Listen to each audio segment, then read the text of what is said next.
सखी सहेली कार्यक्रम सुनने वाले हमारी सभी सखियों को और सभी श्रोताओं को चंचल वर्मा और सोनाली पाठक का नमस्कार। क्या हालचाल है? हालचाल बहुत बढ़िया है। और सोनाली देखो ना, आज के विषय भी बहुत अच्छे हैं। हमारे श्रोताओं ने उन पर बहुत सारे कमेंट्स भी करना शुरू कर दिया है, लेकिन मौसम भी उतना ही खुशनुमा है। बहुत खूब सुंदर मौसम है और इस मौसम के मिजाज में अगर खाने की बातें हो जाए तो सोने पे सुहागा हो जाता है ना। बिल्कुल सही बात है। लेकिन खाना बनाना कुछ लोगों के लिए तो शौक है, कुछ के लिए जरूरत है और कहीं कहीं मजबूरी हो जाती है कि भी खाना बनाना ही पड़ेगा।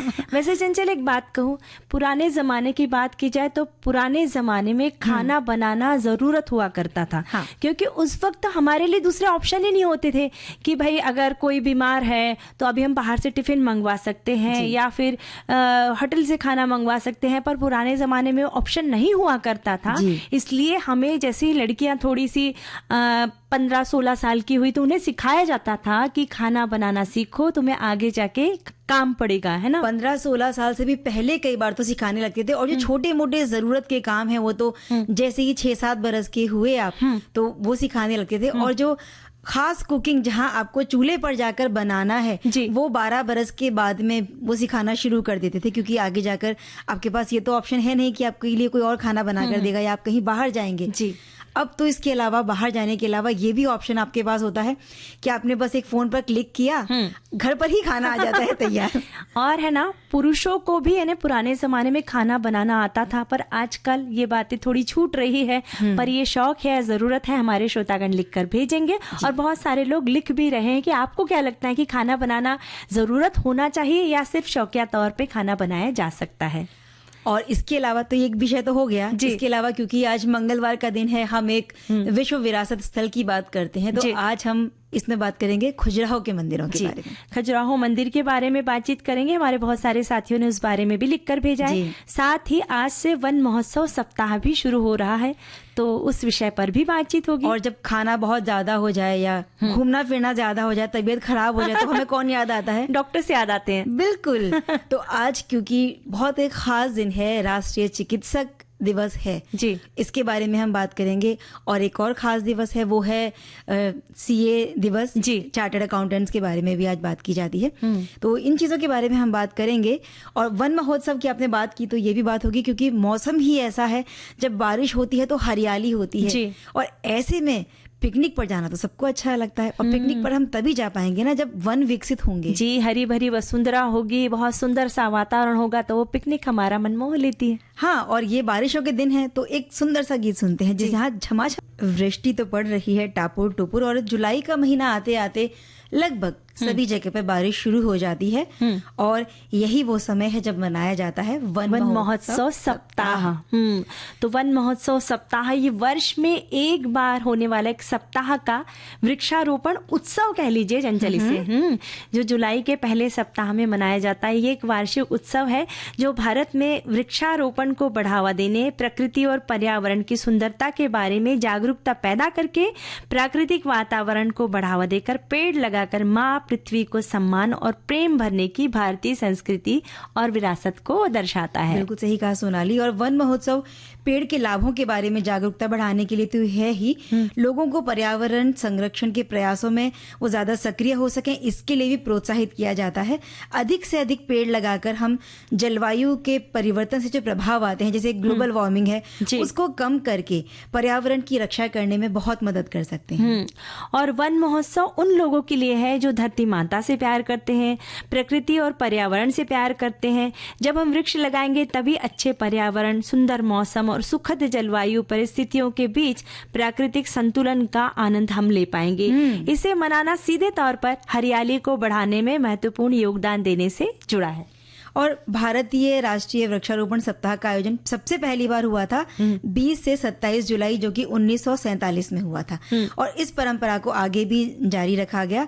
1950 में इसे राष्ट्रीय गतिविधि बना दिया गया और जुलाई के पहले सप्ताह में इसको स्थानांतरित करके इसका नाम बदल दिया गया और नाम हुआ वन महोत्सव सप्ताह। क्योंकि बहुत जरूरी बात है कि बारिश के महीने में ही बीज पनपते हैं, अंकुरित होते हैं, इसलिए इन्हें इसी समय मनाने की जरूरत है। बिल्कुल, भारत में मानसून आमतौर पर जुलाई के पहले सप्ताह में शुरू हो ही जाता है और इस दौरान जो भी पौधे लगाए गए होते हैं उनके जीवित रहने की संभावना जो अन्य महीने हैं उनकी तुलना में ज्यादा होती है और शायद यही सबसे बड़ा कारण है कि पहले सप्ताह में यानी कि 1 से 7 जुलाई के बीच में इसे हम मनाते हैं। और इस साल वन महोत्सव की शुरुआत 3 जुलाई को भारत मंडपम में होगी। इस वर्ष वन महोत्सव की थीम माँ के नाम पर पौधारोपण, कितना सुंदर है ना। और साथ ही इंटरनेट, मीडिया और इंटरैक्टिव स्टोरी टेलिंग के जरिए अभियान को जन आंदोलन बनाया जाएगा। तो सोना, ये जो थीम रखी गई है इस बार की माँ के नाम पर जो पौधारोपण किया जाएगा, तो यहाँ हमारी भावनाएं भी इससे जुड़ जाती हैं। तो जो लोग ना भी लगाना चाहे ना, वो जरूर चाहेंगे अपनी माँ के नाम पर एक वृक्ष लगाना। और फिर जब हम माँ के नाम पर किसी वृक्ष को लगाते हैं तो हम उसे अच्छे से रोपेंगे, फिर सींचेंगे भी, ताकि वो अच्छे से पनपे, फले फूले और एक दिन उसमें सुंदर फूल, पत्तियां और फल भी लगे। जी, कितना कितना सुंदर ये विचार है ना, क्योंकि माँ हमारे हृदय के सबसे करीबी होती है ना। तो अगर माँ के नाम का वो पौधा होगा तो सिर्फ पौधा लगाना ही नहीं है, उसका जतन करना। नहीं तो ऐसा है कि वृक्षारोपण बहुत बार होता है, पर पौधा लगा दिया, उस दिन फोटो खिंचवा दी और बगल में हो गए। फिर उस पौधे को अगर किसी पशु पक्षी ने उसको तहस नहस कर दिया, खराब कर दिया, तो कोई मतलब नहीं है। तो पौधे लगा के उसका जतन करना भी प्रकृति माँ की सुरक्षा के लिए जो ये थीम है, मुझे लगता है ये बहुत ही उचित थीम जी। और ये केवल वृक्षारोपण कार्यक्रम नहीं, बल्कि ये तो पर्यावरण संरक्षण और प्रकृति से जुड़ाव है, प्रकृति से आत्मीयता का उत्सव है। और इस विशेष आयोजन का उद्देश्य है वनों के महत्व को समझना। इसके लिए देश भर में विभिन्न स्थानों पर वृक्षारोपण कार्यक्रमों का आयोजन किया जाता है। इस महोत्सव के दौरान पौधों की विशेष प्रदर्शनी लगाई जाती है, जहां स्वदेशी और विदेशी पौधे, सजावटी पौधे, औषधि पौधे के अलावा सजावटी प्लास्टिक के फूल पौधे भी देखे जा सकते हैं। बिल्कुल, अगर इस चीज को और प्रोत्साहन मिलेगा तो मवेशियों को भोजन मिलेगा, खाद्य संसाधनों के उत्पादन को बढ़ावा मिलेगा, ईंधन मिलेगा, छायादार सजावटी परिदृश्य मिलेंगे, सूखा जो है उसे कम किया जा सकता है, मिट्टी के कटाव को भी हम रोक सकते हैं। और हमारी जिम्मेदारी है कि हम इस चीज को बढ़ावा देने में अपना पूरा सहयोग दें। हरियाली इस गीत में साफ साफ नजर आ रही थी, लेकिन फिलहाल वक्त हो चला है एक छोटे से अंतराल का।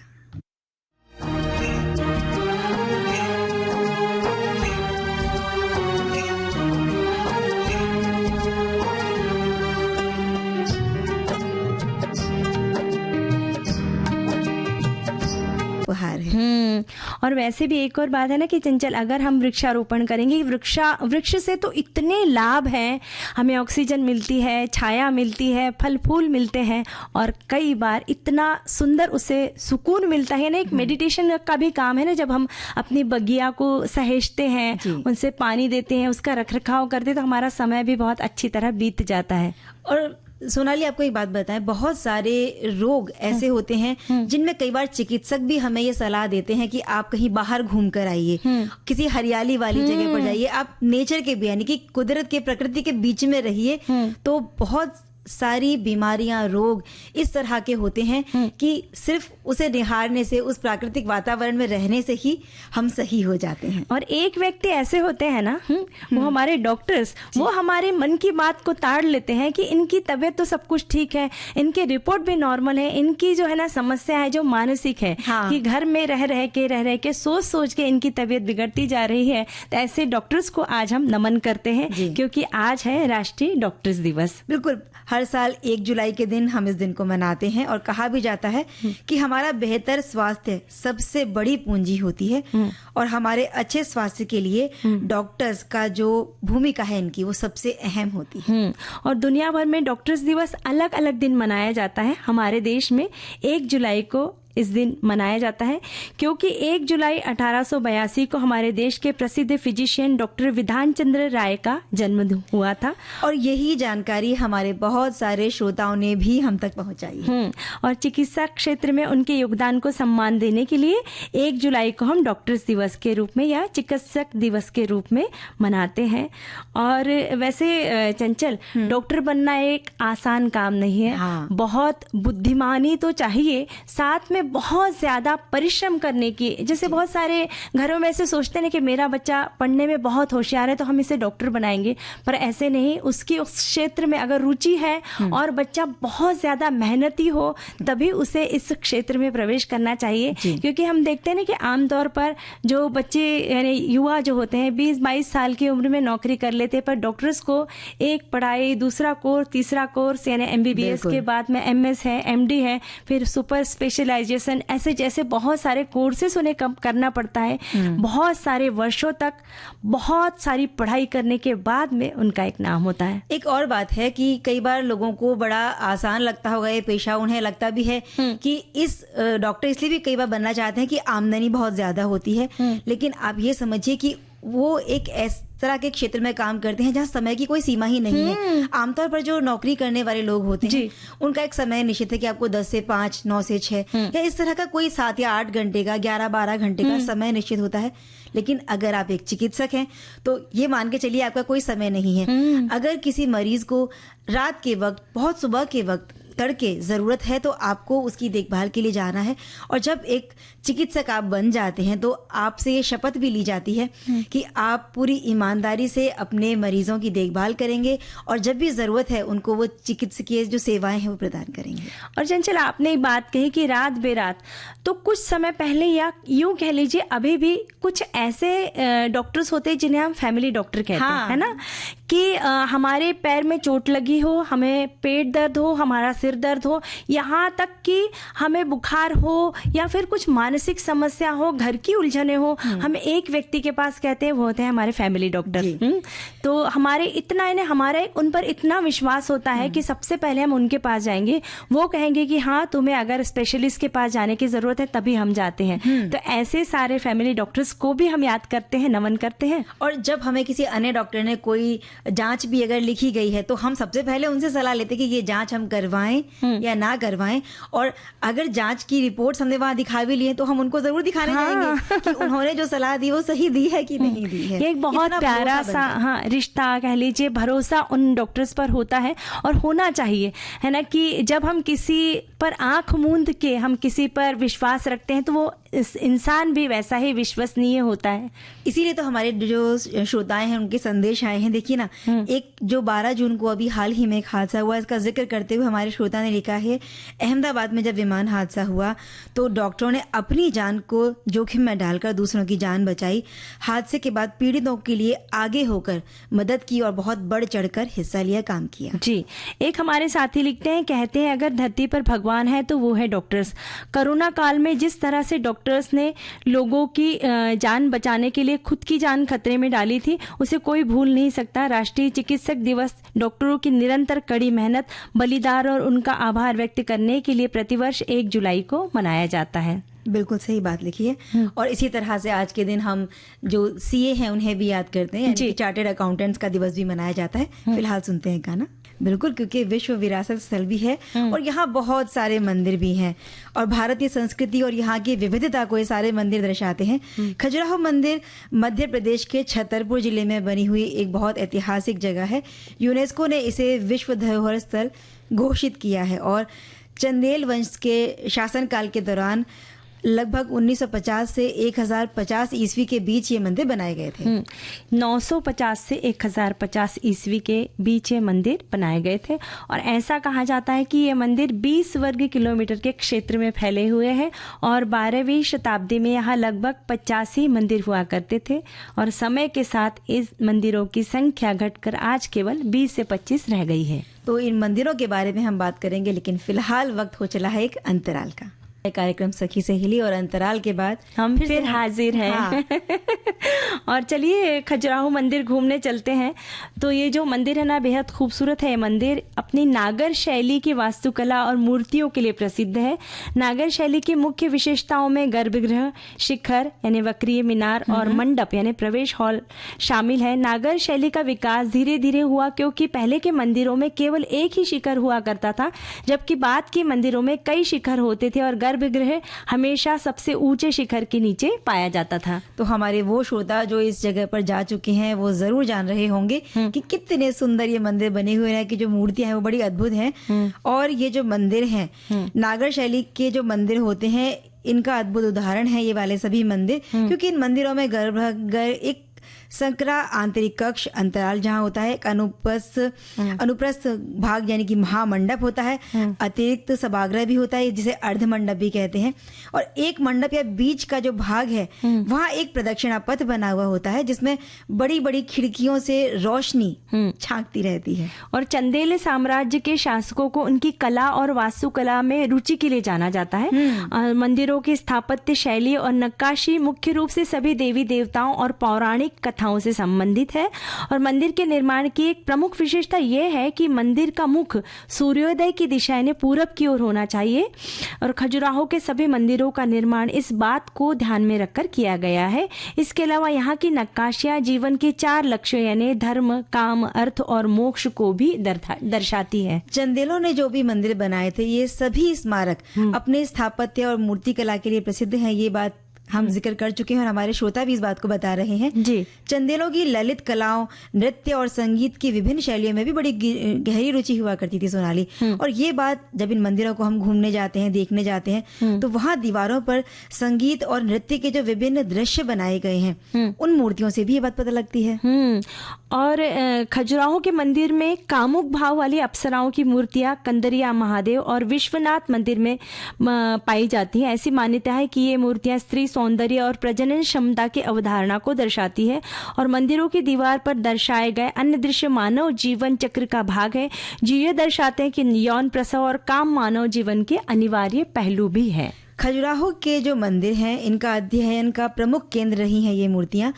इन मंदिरों की दीवारों पर उस समय की सर्वश्रेष्ठ मूर्तियां हैं, जिसके कारण खजुराहो सर्वोत्कृष्ट कलात्मक विशेषताओं का केंद्र बन गया। और ऐसा माना जाता है कि इस मंदिर में 5 अलग अलग प्रकार की मूर्तियों के वर्ग हैं। पंथ संबंधी मूर्तियां, परिवार की मूर्तियां, पार्श्व आवरण देवताओं की मूर्तियां, अप्सराएं और सुर सुंदरियां हैं जो विविध विषयों को दर्शाती हैं।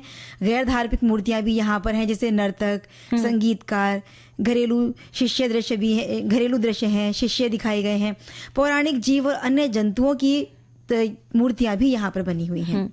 और इन मंदिरों के इतिहास के साथ कई कहानियां भी जुड़ी हुई हैं। एक अवधारणा के अनुसार इन मंदिरों के निर्माण को शिव शक्ति संप्रदाय के प्रसार का भाग माना जा सकता है। वहीं दूसरी अवधारणा यह है कि मंदिर देवदासियों का प्रतिनिधित्व करते हैं, जो कभी मंदिर की गतिविधियों का एक प्रमुख भाग हुआ करती थी। लोगों का कहना है कि सुंदरिया जो मंदिरों का आंतरिक और बाहरी दीवारों पर बनी हुई है, उनको वास्तविक जीवन से लिया गया है। और कुछ अवधारणा इस तरह भी हैं कि ये जो मूर्तियां हैं सामान्य मनुष्य के जीवन चक्र को दिखाती हैं। और आज इन मंदिरों के निर्माण का वर्णन करने के लिए यूं तो कोई लिखित ग्रंथ नहीं है, लेकिन निश्चित रूप से ये कहना कठिन है कि इनमें से जो हम अवधारणाएं बता रहे हैं कौन सी सही है, कौन सी गलत है।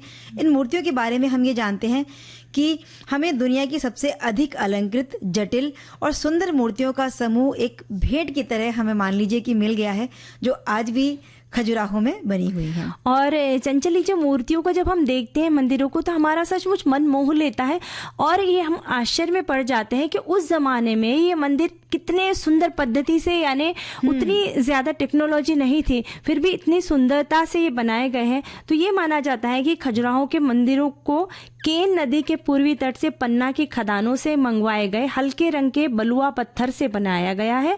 और मंदिर के निर्माण में लोहे के कीलों का भी बहुत मात्रा में उपयोग किया गया है। कुछ अन्य छोटे मंदिर बलुआ पत्थर और ग्रेनाइट के मिश्रण से बनाए गए हैं। और पश्चिमी समूह के जो मंदिर हैं वो बमीठा राजनगर मार्ग में सब सागर झील के तट पर बने। एक साथी लिखते हैं, खजुराहो को 1986 में यूनेस्को द्वारा विश्व धरोहर स्थल घोषित किया गया है। और खजुराहो के सबसे प्रसिद्ध मंदिरों में से एक कंदारिया महादेव मंदिर है, जो अपनी जटिल नक्काशी और मूर्तियों के लिए जाना जाता है। खजुराहो घूमने का समय जो है अक्टूबर से मार्च के बीच में होता है, जब मौसम सुहावना रहता है। और खजुराहो हवाई, रेल और सड़क मार्ग से अच्छी तरह से जुड़ा हुआ है। और इन्होंने जिस मंदिर का जिक्र किया है, ये जो यहाँ के मंदिर है उनमें सबसे बड़ा मंदिर माना जाता है। और यहाँ पर प्रवेश द्वार जो है मेहराब नुमा है और बड़ी सुंदर मूर्तियां हैं इस मंदिर में। इसके अलावा अन्य भी मंदिर हैं यहाँ पर, जैसे 64 योगिनी मंदिर सीप सागर झील के दक्षिण पश्चिम के नीचे चट्टान पर स्थित है। अभी जैसे आपने कहा कंदरिया महादेव मंदिर, इसके अलावा भी देवी जगदम्बा का मंदिर भी यहाँ पर स्थित है, जिसमें देवी लक्ष्मी की एक प्रतिमा भी है। इसी तरह से यहाँ पर चित्रगुप्त या भरत जी का भी एक मंदिर है जो कि बहुत प्रचलित मंदिर है। और एक खजुराहो मंदिर की श्रृंखला में लक्ष्मण मंदिर है, जिसे चतुर्भुज मंदिर के रूप में भी जाना जाता है। ये लगभग 99 फीट लंबा और 46 फीट चौड़ा है। और बहुत सारे अन्य मंदिरों में लाल गुआन महादेव मंदिर, नंदी मंदिर, पार्वती मंदिर, महादेव मंदिर, वराह मंदिर, जावरी मंदिर, आदिनाथ मंदिर, शांतिनाथ मंदिर भी शामिल है। और पूर्व समुदाय के मंदिर खजुराहो गांव के बहुत नजदीक स्थित है और यहाँ घंटाई मंदिर, आदिनाथ मंदिर और पार्श्वनाथ मंदिर भी है। इसी तरह से यहाँ पर पार्श्वनाथ मंदिर का आपने जिक्र किया, एक विश्वनाथ मंदिर भी है, चतुर्भुज मंदिर है। और इन सभी मंदिरों की औपचारिक रचना में 1000 साल पहले के कारीगरों ने सब पूरा जीवन चक्र दिखाया है बनाकर, और बहुत सुंदर तरीके से इन जो विभिन्न पहलू हैं उन्हें चित्रित किया गया है इन सभी मूर्तियों के द्वारा, और जो अद्भुत कला है, वास्तुकला है, शिल्प कला है उसके द्वारा।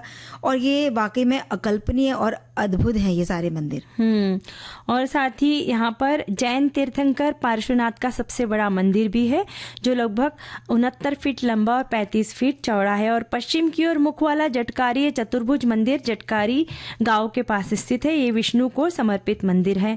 और ये जो आपने बताया कि ये सारे मंदिर जो है ये बहुत सुंदर वास्तुकला का प्रतीक है। और जब ऐसे बारिश के महीने होते हैं ना, तो कई बार मन करता है कि ऐसी किसी जगह पर पिकनिक मनाने चला जाए जहाँ कुछ अच्छी हमें देखने को जगह भी मिल जाए और हरियाली भी मिल जाए। तो वहां पर बहुत सारा खाना पीना हम बना कर ले जाते हैं, लेकिन ये तभी हो सकता है ना जब हम पाक कला में निपुण हो। नहीं, ऐसा जरूरी नहीं है चंचल कि हम पाक कला में निपुण ही हो। अगर हम मन से दिल से कुछ बनाते हैं ना तो वो चीज़ अच्छी बन जाती है। बस हमारे मन में इच्छा होना चाहिए कि कुछ बनाने की। आजकल क्या हो गया ना चंचल कि सब चीज़ एक हमारे मोबाइल के क्लिक पर है, कि हमने एक फ़ोन घुमाया कि हमारे घर पे सारी चीज़ें आ जाती है। पर घर में जो खाना बनाते हैं ना उसका आनंद कुछ और होता है। और जब सारे परिवार के लोग मिलके कोई चीज़ बनाते हैं तो उसका आनंद इतना सुंदर होता है कि सब मिलजुल के, कोई खरीद के ला रहा है, कोई कटिंग कर रहा है, कोई बना रहा है। तो उसमें हालांकि ये सब बातें पीछे छूटती जा रही है। हम लोग इतने व्यस्त होते जा रहे हैं कि इन सब बातों को बस हम याद करते हैं कि हम पहले के ज़माने में कैसे मिलजुल के खाना बनाते थे, या फिर किस तरह से हमारे घर में रसोई महकती थी घर के व्यंजनों से। हाँ, तो हमारे एक श्रोता ने लिखा है कि खाना बनाना तो मेरा पैशन है, मुझे बचपन से ही खाना बनाने का बहुत शौक रहा है और आज भी उतना ही है। जब मैं स्कूल में पढ़ती थी तब मेरी मम्मी रोटियां बनाया करती थी और मैं रोज इनसे 2-3, मेरे लिए तो मजबूरी नहीं बल्कि शौक है। क्या बात है। और ये शौक है ना, ये हम महिलाओं के लिए लागू होता है कि शौकिया तौर पर कह लीजिए या पुराने जमाने में जोर जबरदस्ती कह लीजिए, हम लोग खाना बना ही लेते थे। पर पुरुष इस बात से थोड़ा अछूते रहते। पर कोरोना काल याद कीजिए, कितने सारे पुरुष हैं जो अकेले रहते। मेरे ही परिचित एक थे जिनकी बेटियों की शादी हो गई, दोनों बेटियां विदेश में थी और उनके कोरोना काल में तो हमारे घर में किसी को आने की मनाही थी। उस वक्त इतने परेशान हो गए कि जैसे ही उस पीरियड के बाद में उन्होंने सब चीज़ें, यानी उन्हें चाय बनाना भी नहीं आता था, तो उन्होंने चाय बनाना, खिचड़ी बनाना, सब्जी काटना, कि अगर ऐसी परिस्थिति आ गई तो एटलीस्ट मैं दाल चावल बना के तो खा लूंगा। इसलिए तो ये बात हमें सीखना बहुत ज़रूरी है कि कब कैसा समय आ जाए तो पुरुष हो या महिलाएं हो या बच्चे हो, हमें खाना बनाना ज़रूर आना चाहिए। और जैसे आपने कोरोना काल का जिक्र किया ही है, तो ये वो समय था, पूरा समय हम घर पर होते थे। तो कई बार लगता था कि अगर घर पे कोई काम नहीं है तो क्यों ना कुछ नया सीख लिया जाए। तो छोटे बच्चों को भी बहुत सारे काम हमने सिखाए। तो वहीं पुरुषों को लगता है कब तक हम सिर्फ खेल कर टाइम पास करेंगे या घूम फिर कर टीवी देखकर मोबाइल में अपना समय बिताकर समय को काटेंगे। तो इसी बहाने उन्होंने घर के कामों में थोड़ी रुचि ली। सहेली